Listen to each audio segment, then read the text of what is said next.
Assalamualaikum warahmatullahi wabarakatuh. Perkenalkan, saya Hartisya Nadia, mahasiswi Pendidikan Fisika Fakultas Keguruan dan Ilmu Pendidikan Universitas Sriwijaya.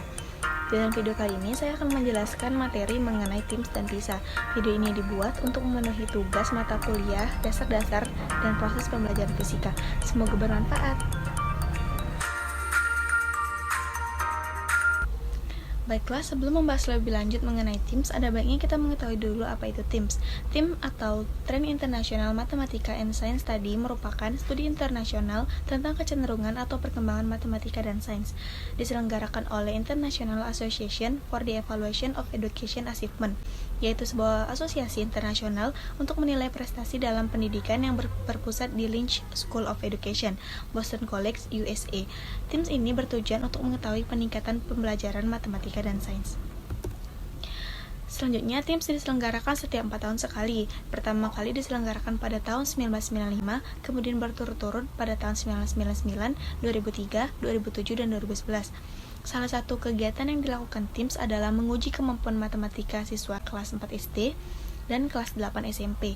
Bentuk soal-soal dalam TIMSS adalah pilihan ganda dengan 4 atau 5 pilihan jawaban, isian singkat, dan uraian.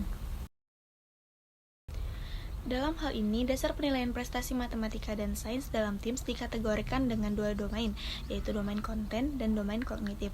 TIMSS menetapkan rentang nilai sebesar 0 sampai 1000 dengan rata-rata nilai internasional yakni 500.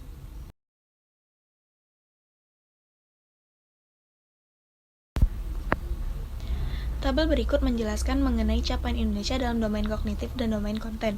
Yang pertama, capaian Indonesia dalam domain kognitif.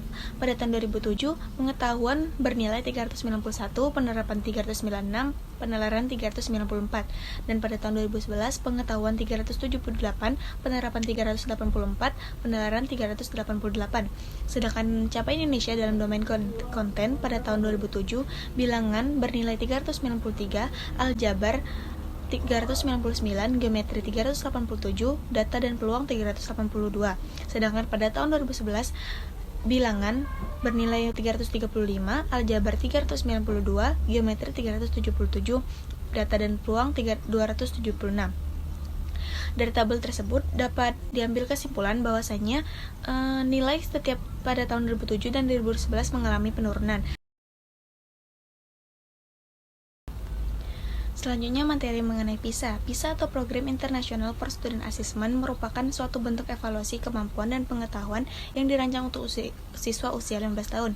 PISA merupakan proyek dari Organization for Economic Cooperation and Development yang pertama kali diselenggarakan pada tahun 2000 untuk bidang membaca, matematika, dan sains. Ide utama dari PISA adalah hasil dari sistem pendidikan harus diukur dengan kompetensi yang dimiliki oleh siswa, dan konsep utamanya adalah literasi.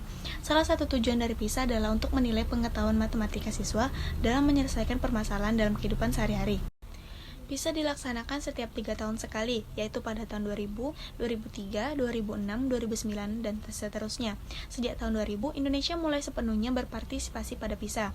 Dalam melakukan studi ini, setiap negara harus mengikuti prosedur operasi standar yang telah ditetapkan, seperti pelaksanaan uji coba dan survei, penggunaan tes dan angket, penentuan populasi dan sampel, pengelolaan dan analisis data, dan pengendalian mutu.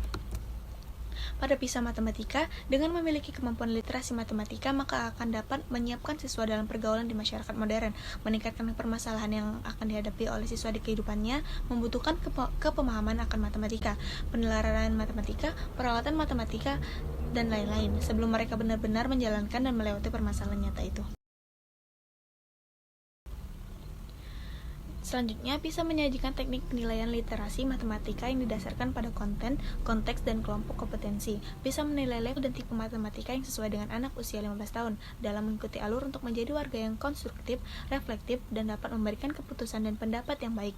Matematika literasi yang dimiliki siswa dilihat bagaimana cara siswa dalam menggunakan kemampuan dan keahlian matematika untuk menyelesaikan permasalahan.